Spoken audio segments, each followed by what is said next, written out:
এই কালো তারটা আছে যে এই কালো মিটারের লুপটা গ্রাউন্ডে মেরে নিয়েছে একবারে। আর এটা এখানে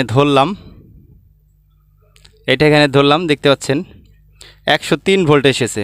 এটা যখন ভোল্টেজ অ্যাকুরেট থাকে তখন এখানে 108-9 ভোল্ট ডিসি দেখায়।